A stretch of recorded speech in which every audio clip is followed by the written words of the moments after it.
Ampifaliana indray no iarabananao izay manaraka sy tapaka izao fandarana izao ary aty am-piandohana dia mirary ny soanao ary ahita ny fahasoavan'i Kristy ianao ao anatin'izao fandarana izao. Mialohan'ny hanomboantsika ary dia manasa anao hanondrika ny lohanao fa hivavaka isika.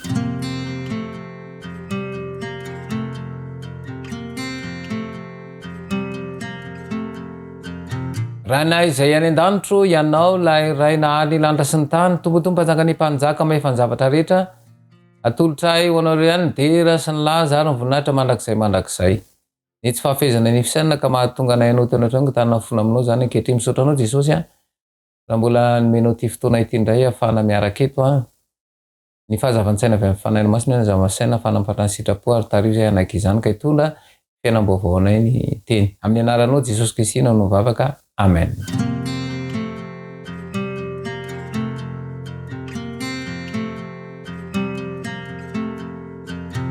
No resantsika teto moa zany hoe ilay ota dia mifehy fisainana. Androany zany dia ho resantsika ary izy io hoe inona marina izy io dia tsy inona fa ity sitrapo ity. Io zany tena anisany tena olana. Raha miteny hoe hoy tena be sitrapo be iny olona iny. Dia ny dikan'izay be sitrapo izay zany dia te ampanara-po ny tenany fotsiny izay mety aminy. Na tsy mety amin'ny hafa io, na manimba azy, na tsy hahasoa ny fiainany dia ataony foana le izy. Ka mifehany io tena sarotra mifehan'ity sitrapo ity. Izao no fanambarana, misy fanambarana anankiray ity hoe amin'ny alalan'ny sitrapo no amikira ny fahotana amintsika. Ary ilay nresantsika tamin'ny fandarana teo aloha hoe Satana zany mifehy ny saina ary ny fehezan'ny saina dia amin'ny alalan'ity sitrapo ity dia hitantsika hoe amikirany ny fahotana amintsika. Ary izay moa zany ny olombelona rehetra moa zany raha araka ny taridalina omeny soratra masina dia ny olombelona rehetra dia mpanota avokoa. Fa mampanota azy dia mora mirona amin'ny fisainan-dratsy. Izay no hoe ny mpanota zany dia ao anatiny ny fironana hanota. Fa zany hoe rehefa eo anoloany fakapanay dia lasa mirongatra. Fa raha tsisy fakapanay dia tsy mirongatra io fa rehefa mifankanay dia mirongatra. Ary izay indrindra hoe zay zany lay tian'ny mpanjaka ny zava-maizina zao atao zany dia mba nitokany olona tsy hafeny fisainana, tsy hafetena marimarina kokoa. Satria efa tsy voafehy dia lasa misy zavatra maro samihafa miseho sy mivoaka. Araka ny hitantsika teto dia voalaza fa kianja ilalaovan'ny devoly ny retsika dimy. Ny hita, ny tsiro, ny fikasihana, ny fandrenesana ary ny fanamboloana ny fandraisantsika teto foana zay. Fa io zany dia zay le hoe zavatra avaty ivelany, raisina avaty ivelany. Ary raha vao baiko ny zavatra avaty ivelany izay nambarantsika teto fa voafetra fotsiny ihany. Izay mampatonga ny tsy tafavoaka ao anatin'ny olana. Fa raha mifandray amin'ilay tsy voafetra kosa dia ilay nahary izao tontolo izao, ilay mandinika ny fo, ilay tsy hitan'ny maso, dia hisy zavatra hiseho sy hiova eo. Fa raha ny zavatra voafetra fotsiny ihany dia lasa hoe tsy tafavoaka ao anatina olana isika. Zao mantsy ny ambaran'ity fanambarana anankiray ity. Misy toetra hitovizana izy rehetra, ilay retsika dimy teo zao. Fa izao samy tsy maintsy tonga fihetsem-po izy vao azo ny Satana ampiasaina irindra amin'ny planina. Lay retsika dimy teo zany dia misy hitovizana. Fa mila mivadika iny izy io fihetsem-po. Ary zao zany, ity fihetsem-po ity zany, io tena kianja ilalaovan'ny mpanjaka ny zava-maizina ny devoly sy ny Satana mihitsy io fihetsem-po io. Zay mantsy raha vao tsy voafehy fihetsem-po io dia ao. Zay mahatonga ny olona be dehibe hoe tena ataoko ahoana ary? Ahoana? Ahoana ny amanany ity olana ity? Iny misy olona anankiray manana olana izy. Dia iny fa maneho fihetsika mampalahelo be anatrehana. Iny ianao fa miditra an-tsaina. Ndao hoe andray ohatra ity tena ohatra anankiray ary io mampatonga an'ilay zavatra miseho am'izao vanim-potoana iainantsika zao de lay fisolokina satria fomba ampiasaina io raha vao tsy mitanina am'ty fihetsem-po ity zao mantsy ny olona tafidinao anatina trosana de zao ny olona nitrosy io mitrosy izy fa tsy manana merenana an'io de rehefa manery azy le tompona trosa de mankany amin'ny olona indray izy de mampiasa fomba fihetsika de tratra an'le fihetsem-po de iny fa manome de tsy voavena satria tsy manana merenany azy izy de terenao indray izy de lasa mankany amin'ny hafa ray fa ny fomba famanatrona tonga de mijanona fotsiny de ekena zay vokany eo de ohatrohatran'izay izy io ka eo zany de enao tonga any amin'ny olona anankiray de satria zay le hoe lalao de enao koa mitsetra azy eo nefa mamaha olana azy ve zay vomaikara mampiditra azy eo anatina kizo fa tsy azo tsy takatra zay ka izao raha voafetra n'lay ety ivelany fotsiny eo de tsy atakatra an'izay fa raha ohatra lay mihoatra n'lay zavatra hitany maso de atsapa sy atakatra an'izay de toe ny tena vahaolana tsy io de taritina ny tena vahaolana izy fa tsy misy afa Kristy rery ihany ny vahaolana de zay mampatonga lay teny teo hoe rehefa mivadika fihetsem-po izy dia lasa ampiasainy devoly irindra amin'ny planiny ary zay mampatonga ny hoe tsy hoe olana saribana ary tsy mety voavaha mihitsy tsy zay le izy fa efa tafiditra ao anatin'ny planiny devoly betsaka anenao miresaka hoe enao nge mety ahazo vola be lehibe fa malainy amin'ny fomba hafa ihany iny rehefa aveo de lasa ataony mitady vola fony de na de amin'ny fomba ratsy amin'ny fomba tsizy ary ny tetiavana azy dia atao ary zay le famitahana zao ny ambaran'ity fanambarana anankiray ity ampiasainy ny fihetsem-pontsika ampiasainy devoly io zany isolo toerana ny saina mandanjalanja hitarika ny sitrapo io zany lay tsy fahaizana mandanjalanja ary io tena hainy mihitsy izy io raha vao tariny fihetsem-po de tsy mahay mandanjalanja ohatra anankiray zao iny ny zanakao tamy avy any dada tena mba mila an'izao io zany any tsy manam-bola tsy mila an'izany de mio izy zany mizizo kely hoe anaovany fihetsika anankiray am'izay fa rehefa zay no ataony raha ho any zazakely de mitomany zay izy de tsy hitanao zay andao ary eny ary nefa enao tena hoe tsy manana de ve nefa misy vola tambola de io zany le zavatra ohatran'izay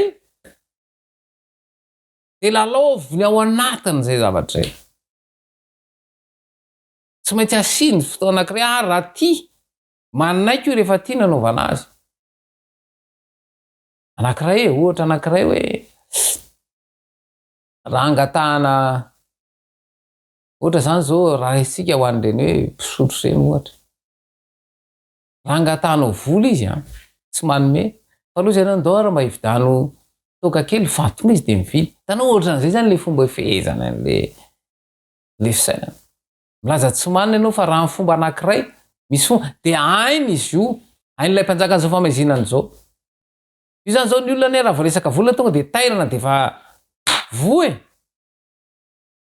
satria fanta fa mila vola ny olona ary ny olona am'izao fotoana zao tsy te hisasatra tsy te hisahirana de asiny zavatra tsy manahirana de mora voafitaka mora voafandrika de zay mahatonga hoe lasa manjaka be ny fisolokina am'izao satria le fisainana mihitsy no efa nitarina ho am'izay firy ny fanapaha-kevitra ataontsika isan'andro amin'ny alalan'ny fihetsem-po fa tsy amin'ny alalan'ny fampiasana ny saina mandanjalanja ary zay indrindra io mantsy raha vao misaina kely aloha de fantatra hoe fitaka ty ianao raha mividy zavatra de izy no miteny ela be eo tsy avelany teny mihitsy anao tsy avelany andinika de mividy ho azy ianao fa rehefa tonga any an-trano de fa zavy ny adala siketrina fa naninona ny vidy an'ity zavatra ity de lasa miteraka iny lasa miteraka olona satria ny vola efa lany kay le zavatra tokony ho vidiana tsy azo fa zavatra tsy misy heviny no azo ary zany zavatra zany lay tontolo misy atsika mihitsy zany raha vao tsy mitandrina de mampiditra anao ao anatina olana ka mila miala ao anatin'ny tontolo io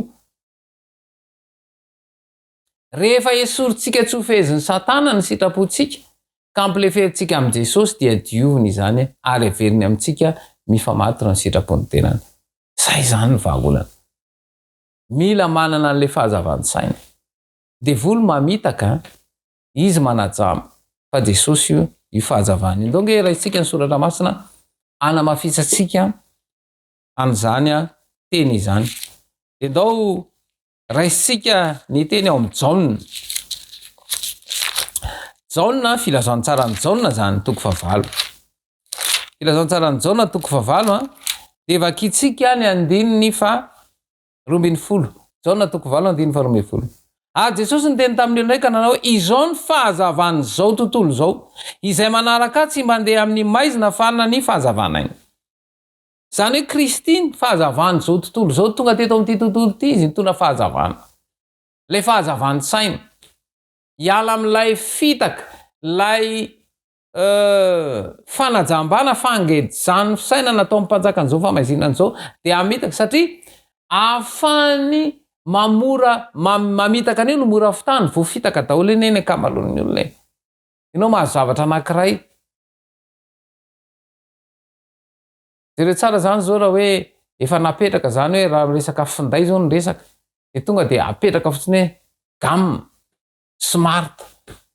Nefa ny vidiny lafo. Tadidio tsara vao menjery iny tonga dia zay no nataony. Fa dia any dia lasa mitady vola. Ka na fomba tsy izy ary dia zay. Ka izao raha tsy esorina, tsy feheziny satana ny sitrapontsika. Dia esorina nefa zao manala fa tsy maintsy soloina dia ampileferiny eo amin'i Jesosy. Dia izao amin'izay fotoan'izay Jesosy ny anadio. Tsy vitanao io amam-panoana. Fa izy no anadio ary averiny ifamatotra amin'ny sitrapon'i Jesosy. Amin'izay vao afaka. Fa raha mbola eto amin'ity tontolo ity, ny zavatra mahafinaritra n'ity tontolo rehetra zao tontolo zao misarika. Ady vita misarika fa tena hoe mandrifotra mihitsy. Zay mampatonga ny hoe ianao raha vao mita telefona tsy vitanao ny tsy handray an'io zany. Tsy vitany tsy handray ny telefona. Dia lany fotoana eo, lany andro eo amin'ny Facebook eo. Ary zay zany le fandroritana ataon'ity tontolo ity. Ataony tsy misaina, tsy afaka mandanjalanja. Misy an'ity fanambarana ity dia izao ny ambarana. Tsy azo mipakafana na oviana atao ny manery antsika hanao ratsy. Tsy afaka mifeny saitsika izy raha tsy isika ny manaiky ho tapahany. Tsy maintsy manaiky ny sitrapo, tsy maintsy mamany famikirana amin'ny Kristy ny finoana vao afaka mampiasa ny heriny amintsika satana. Tatsika amin'izay zany. Vao fitaka. Ary fitaka daholo eo zay mo mpanjakan'izao famaizinan'izao izy tany an-danitra raha moa ny anjely betsaka ny vao fitaka vao maika moa ataony vandravandra eo maso zay hoe raha vao baikony ny avy ivelany tsika dia risy.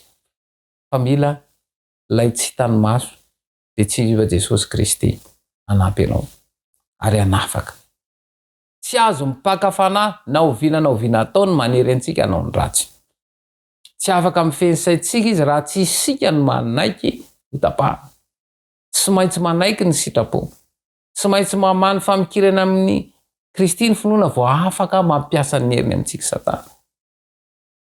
Zay zany fitaka natao voalohany dia hoe ampisarahana aloha amin'ny mpamorona sy ny zavatra noforonina. Dinany nataony dia manao zavatra mamitaka mitovitovy izy. Sady tsara fa ny foroniny mpahary zany dia zavatra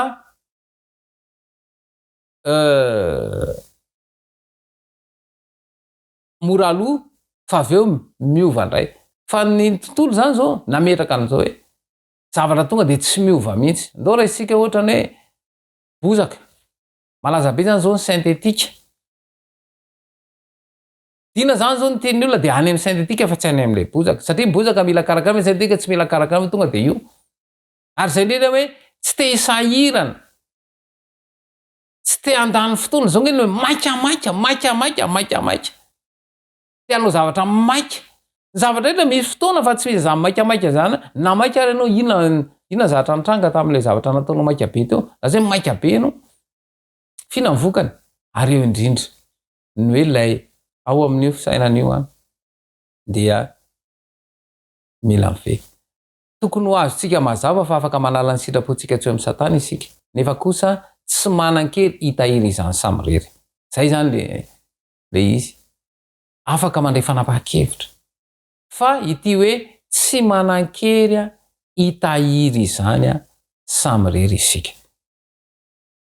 ary zay mahatonga ao amin'i Jesosy irery ihany zay mahatonga an'ity teny ity manao hoe ao amin'ny Joba 4:20 mifankazara amin'ny tsy toy ianao dia hiadana izany natoka valosoa aminao. Izany hoe amin'ny alalan'ny fiadanana zany tsy ity tontolo ity ny anome fahasambarana mielona nomeny fa ny fiadanana dia ao amin'i Jesosy irery ihany. Ka raha mikatsaka an'izay fiadanana izay ianao, raha mifankazatra amin'ny tsy toy ianao dia tsapa fiadanana. Ary izay no tiany Jesosy aminao mba hifankazatra aminy. Hiaraka aminy fa izy dia afaka hanampy anao ianao ireo toe-javatra maro samihafa. Andeha anasanao nodrika nono fa hivavaka isika.